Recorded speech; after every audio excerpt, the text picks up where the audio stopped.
What up, perps? Kid Copious back in effect. Purple State Party, you know what we're doing here. Repping America, the center, and common sense.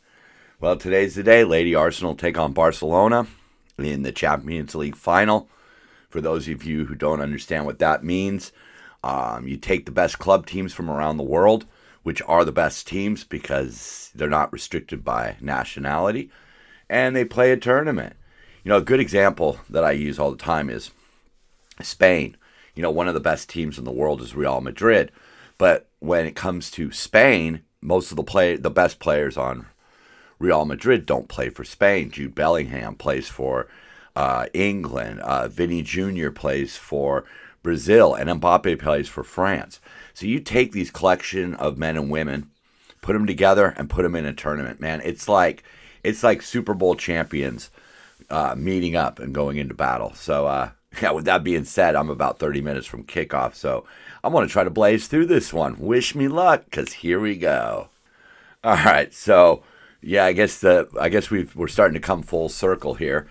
Parents blast school board as boys investigated for complaining about trans student in locker room. Yep, there was a girl who showed up in the boys' locker room in Loudoun County, of course, in Virginia. You know, that's where where a girl was sexually assaulted by a trans student in the bathroom. But anyhow, a trans boy, a biological female, as Fox News puts it, recorded them questioning why a girl was present with one student and expressing that he felt uncomfortable about the situation at Stonebridge High School. Now, keep in mind here, it's illegal to record inside locker rooms, but Loudoun County Public Schools official confirmed that none of the boys appeared in compromising positions in the video, and therefore it was determined that no privacy laws were violated. Okay, so it's against the law to record in a locker room, but because this girl was doing it under the guise of being trans, it's okay. But the boys are under investigation for allegedly violating policy 8040, a controversial guideline adopted in 2021 that permits students to use restrooms and locker rooms that align with their gender identity rather than their biological sex. So, let's take that point right there. This whole idea of gender identity, assigning yourself a new gender. Now, I get it. I have no problem with that. If that's how the kid feels, that's how the kid feels. But when it comes to making rules and guidelines, there's no real proof that this person was actually trans. It simply could have been a girl going in there to make a point, to show how it feels when men enter the girls' locker room. She could have been going in there for views, getting that, that hate baiting video posted, or it could have been a legitimate trans student. But either way, there's no way of proving that point. Yes, there are tests and, scientific studies that can be done, and you could say, well, this person does clearly have gender dysphoria or whatever. But for the most part, it's very hard to get those kinds of diagnoses. It's expensive, it's time consuming, and it's really hard to really say, how do you prove that? That's basically my point. How do you prove it? So you can't. I don't think you can. So you have to err on the side of caution. But instead of erring on the side of caution, what they do in places like Loudoun County, where they're just far left liberals, is they just allow it to happen. And whatever the consequences are, it's all for the greater good. But it isn't.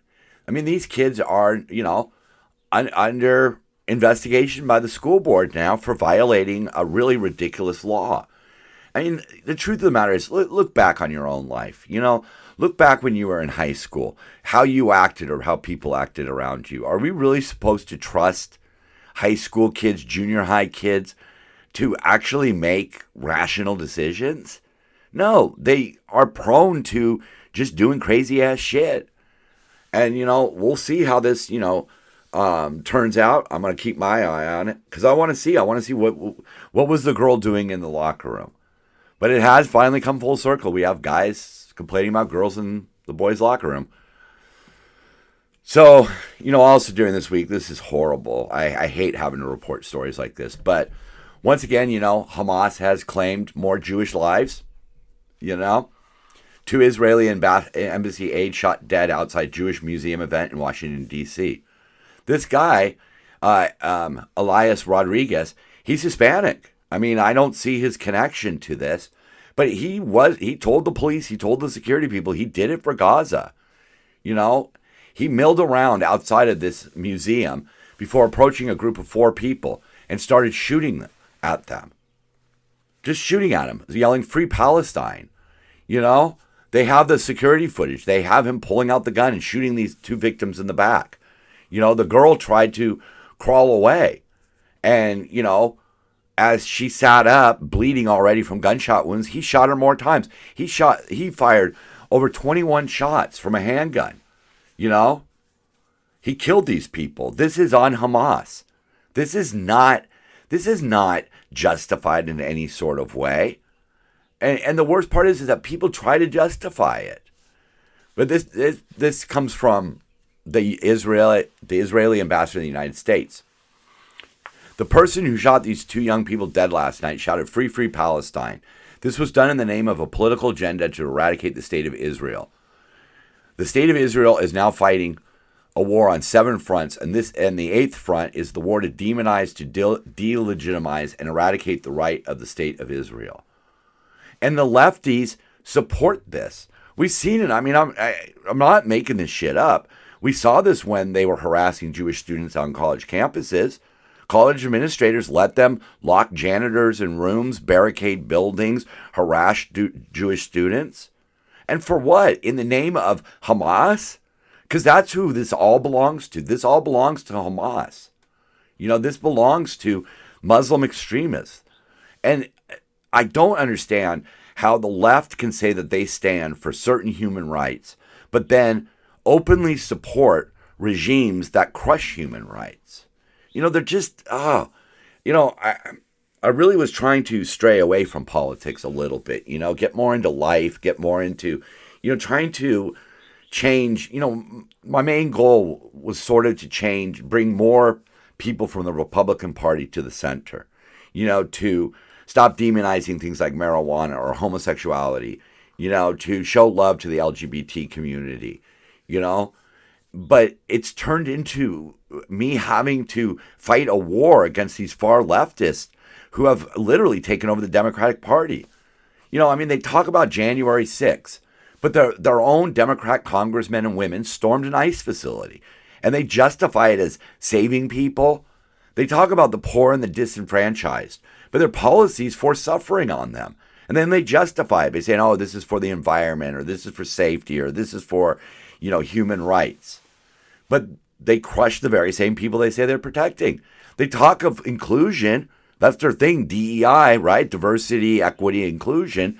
But they support anti-Semitism. They support anti-Christians, anti-MAGA, anti-women. And they justify it as the right. Right about what? They have literally abandoned law and order, family units, and common sense. They support bad guys. They rioted for George Floyd. They blocked traffic to stop oil. And they allowed those Jewish students to be harassed. And now you have so radicalized members of your party. This Elias Rodriguez was a social justice guy. Okay, he seemed to be doing a fair amount of good, at least attempting to do good. His father was working against the Trump administration to make sure that veterans' rights weren't affected by things like Doge. But this guy's so radicalized, he goes out and he kills these two Jewish workers. It's just ridiculous. It's absolutely ridiculous. These 2 people had nothing to do with what's going on over there. But the fact is that Hamas is responsible for these attacks, much like George Floyd was responsible for what happened to him. He's the one who committed a crime. He's the one who fought with officers, right? I always have to try to look at it from both sides. And people are right to say that there are a lot of conservative voting families out there that instill hate and homophobia in their children. But the liberals are taking it to the schools and the universities. They aren't content with just their family unit espousing their views. They want the world to espouse their views. They want everybody to believe these illusions that they've propped up in their mind. It's insane. They're not happy to infect their own circle, but to infect the world. The left is nothing more than Hamas, feeling like they can harm whoever they want in the name of their cause. And that's what we're seeing. I don't really see that coming from the center, and I don't really see it coming from the Republicans. I see it coming from the left, where they feel like they can do anything. Look at what goes on in California with Gavin Newsom. He's justifies driving up gas prices because of the environment, even though there's no real link. There's a lot of pseudoscience out there. There's a lot of projections and models and stuff. And they just go ahead. I mean, look at all the money they're going to waste on the bullet train. All in the name of what? The environment? I don't see how the bullet train's going to do that. You know, when you talk about the environment, they want to go with electric vehicles. Well, electric vehicles require lubricants, which come from petroleum. I don't understand how some of these places like Just Stop Oil ever think that our world is going to work. I mean, Teslas, Rivians, Lucents, all those electric vehicles, they rely on petroleum products. I just said it, lubricants, the plastic. All of that shit comes from petroleum products. It's unrealistic. Do we need to clean up our act? Sure. In a realistic, common sense way. I mean, look at the last 4 years of the Biden administration. Radical liberals ran amok. They ran the show as Biden as their puppet.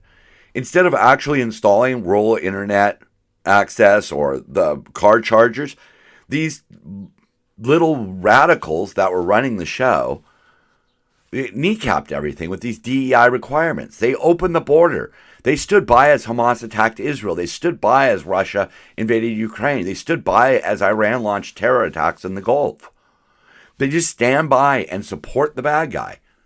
But where were the protests over Hamas or the Taliban or the Floyd rioters or the smash and grab robbers, the rapists, the drug dealers? Why? Because they support bad guys to appear cool to the angry youth. That's what it is. They want to see themselves as the resistance. And I've said this before. This is a party that calls its supporters the resistance, even though the party itself is trying to build more government control, more censorship.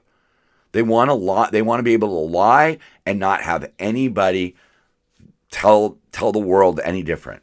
Just believe our lies. It just really, it really gets to me. Man, back in the Gulf War, I've told the story before, I had to say goodbye to people like Neil Young and Tom Petty because they couldn't support U.S. intervening to kick Saddam Hussein's forces out of Kuwait. And now some of my favorite people, Ansley B. She's a left-wing UK comedian. I love Ansley B. But she won't shut up about what's happening in Gaza. Or Jinx Monsoon, a drag queen. See, that's who I am. Okay? I some of my favorite people on this planet are left-wing people. I see past their politics. I see what good they're trying to do. But they just keep blaming Israel now and not Hamas.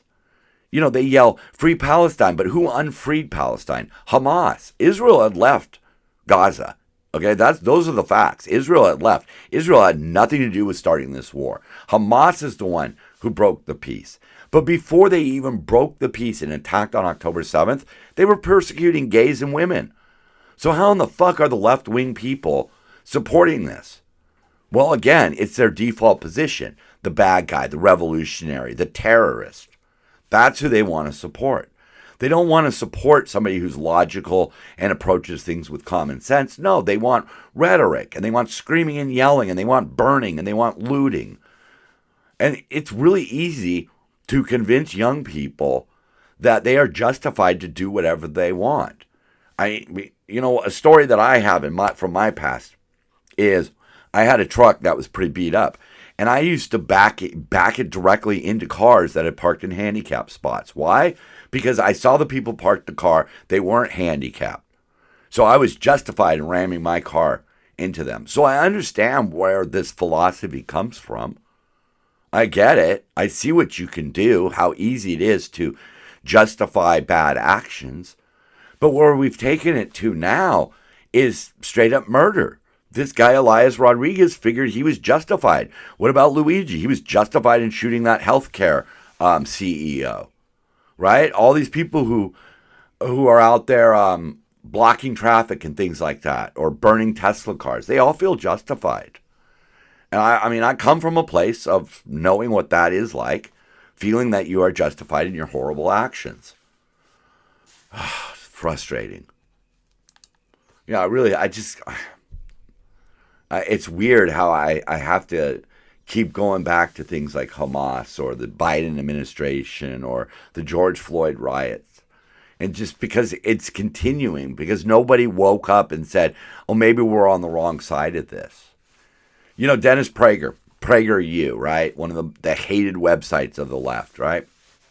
He had a great piece talking about why, after decades of things like Live Aid and other celebrity-driven African programs, why is Africa still a shithole?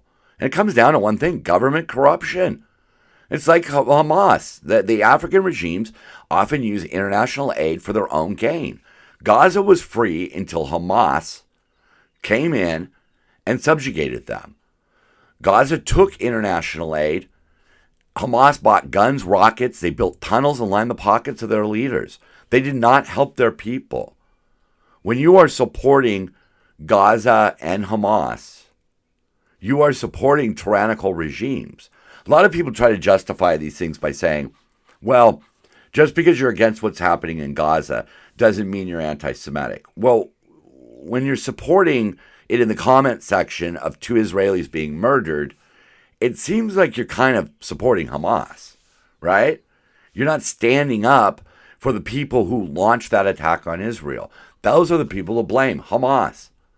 That's it. Put the blame where it belongs. I mean, think about this.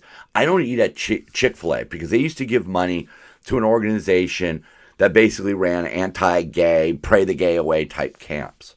I don't support people who are evil or flatly wrong. I don't give a fuck that the people who own Chick-fil-A voted for Trump, just like me. I don't give a shit about that. You crossed a line. I can't support you. You know, those types of places that would kidnap gay children, essentially kidnap gay children, and try to straighten them out, that's gross to me. And I'm not going to support people who support it. But the Democrats, they've given in to the Muslim extremists. They've given in to the eco-terrorists, the criminals, the trans activists, people who do harm, who feel justified. And then the Democrats co-sign it because that's all they have left. All of their other ideas have either come to fruition, right? Like, for example, I'll take a great example. Like gays being able to get married. All right, done, dusted. You can get married, right? So now what? Well, the next thing is we're going to support criminals and terrorists. It's really fucking frustrating. Really frustrating. It really works me up because we're seeing kids' lives ruined by political ideology, and we're also seeing kids' lives ruined by the policies that take place a lot in these democratic cities and states where, you know, things like drugs are just, you know, swept under the rug. It's okay. We're not going to do much about it. And then some girl goes to a rave, thinks she's taking ecstasy, ODs on fentanyl. And nobody wants to get serious about fentanyl. Nobody wants to get serious about what's really going on with the kids. These kids come from abusive homes. They hit the streets and they're immediately swallowed up by the streets because there's nobody there just yanking them out. They pass all of these fucking laws in California designed to keep us safe, but they won't enforce the laws that would actually make a difference. And some of those, a lot of those laws revolve around how they treat the drug community on the streets and the homeless. They don't pry these people away. They let them suffer and die. Why? Because it seems cool to allow drugs. And if people want to live on the streets, they should be allowed to. No. You have to step up and do the work. That's what you're being asked to do. I was watching an interesting video about how things like how we're afraid of the dark. It all dates back to our 200,000-year-old DNA. You know, our DNA was wired for stress. We used to have a very short life expectancy. We're dodging saber-toothed tigers and all of that. And I think, personally, from what I've seen from my own life, relaxing is the greatest key to health. And marijuana does that without the potentially horrid side effects of alcohol. But it's still illegal on a federal level.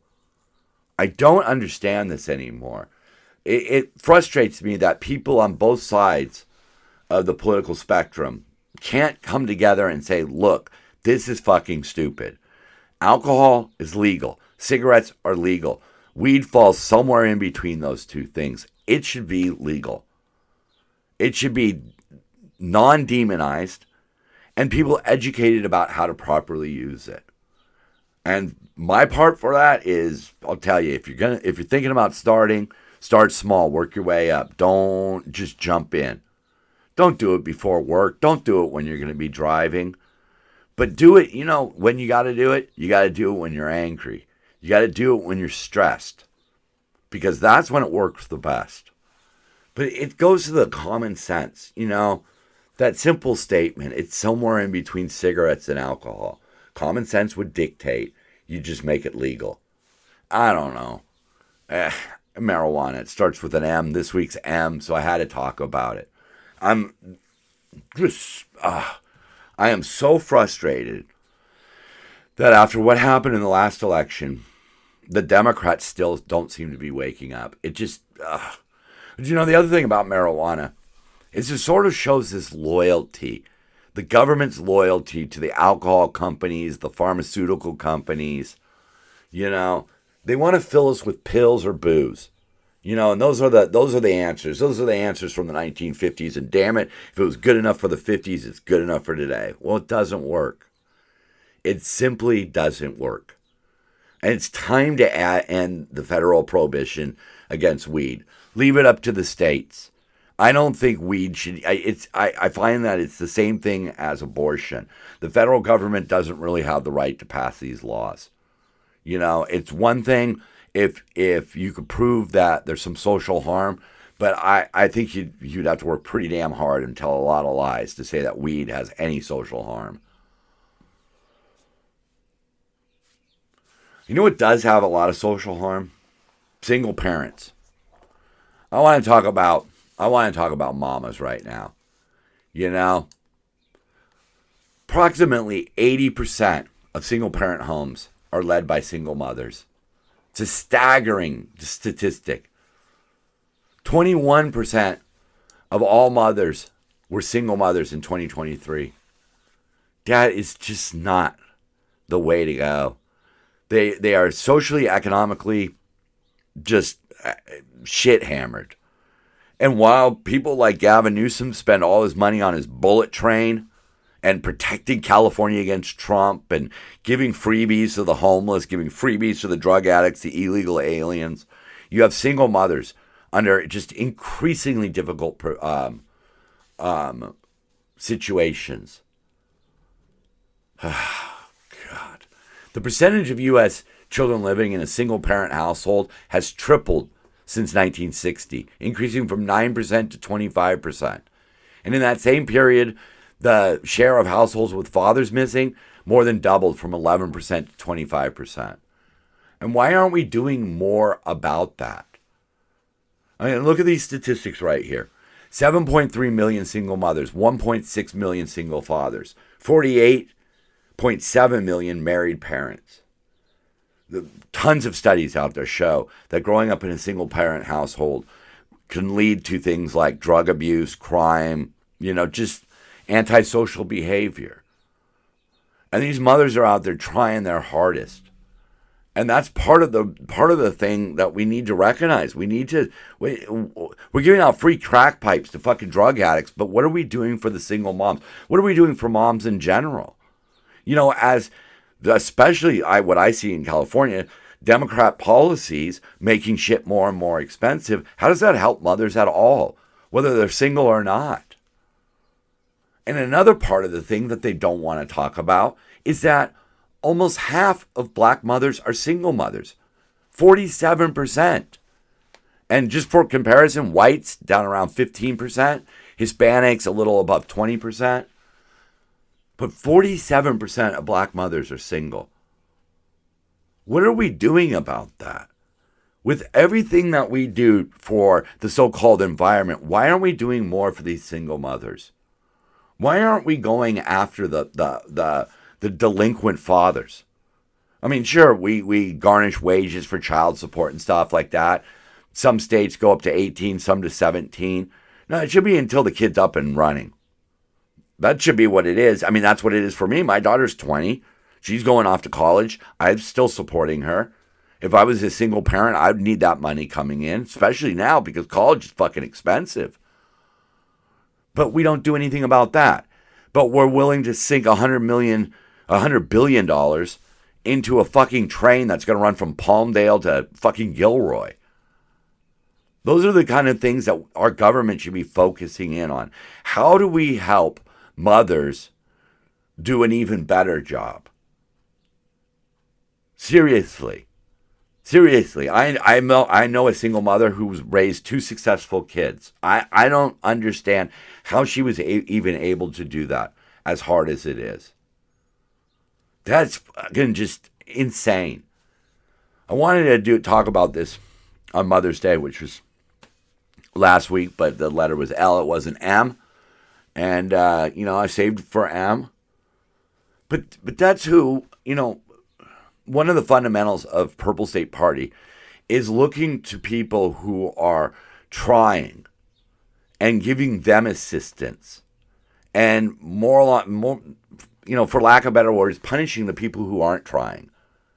I know it takes 2 to tango. I know it's not always the guy's fault. But, just like with crime, if you make the penalties high enough, people stop doing it. And that's what we need to do. We can't have all of this hit it and quit it bullshit where a guy impregnates a girl and then just fucking splits. And now that woman has to try to raise kids who contribute to society, not take away from society. Meanwhile, the guy just gets to skate. The fuck? That's where our focus should be, not on trying to make all of our cars electric. It's fucking stupid. All right, let's get to the big M here. It's the whole reason for this long weekend, Memorial Day. We look back on Memorial Day as a day of remembering the people who have fallen, who have served, all the way back to the Revolutionary War, when this country was, being held down by an oppressive government. We had a lot of taxation without representation. Sadly, today that still goes on in California. We move on into just even keeping what we had fought for in the War of 1812. A lot of people might not know this, but the only time a U.S. city was invaded and held by the enemy was Detroit during the War of 1812. Then we move on into the Civil War, the fight to end slavery. And today they like to pretend, the people on the left like to pretend that every white person in the United States is a descendant of, slave owners. But keep in mind, not all the families were slave owners to begin with, and a lot of them sent their sons and fathers off to die for the cause. And we had a relative period of peace there, and then we ended up, World War I, World War II. A lot of this world would be a very different place if World War II had gone differently. And, it was our men and women, it was our manufacturing that, kept the Allies going until we could get troops over there. And then during the Cold War, we fought in Korea and Vietnam. Later on, we fought in Desert Storm. A lot of our young people were left with mental and physical scars from those battles. Like they say, the heroes are the ones that didn't come home. But more than just the soldiers that continue, the men and women of the U.S. military that continue to serve and continue to try to bring freedom to the world. Beyond that, I like to remember the non-soldiers, the people out there who fought to make our country a better place. People like Cesar Chavez, Martin Luther King, Susan B. Anthony. These are people who had to put in a lot of grind, so that we could be where we are today. And a lot of these people are lost to history. I really, one of the things I hate the most about what the left does is, they forget about Martin Luther King, his peaceful protests. They want everything to be sensational and violent. But then there were people out there too who, weren't putting themselves on the front lines, but they found themselves there, Jackie Robinson, Matthew Shepard, Rosa Parks, the Stonewall riots. Those are things that brought us civil rights and gay rights. And those are equally important to all of the battles that we fought. Along the way, we've lost a lot of good people. A lot of good people have sacrificed their time and even their lives to bring us where we are today. These were ordinary men and women who did something extraordinary.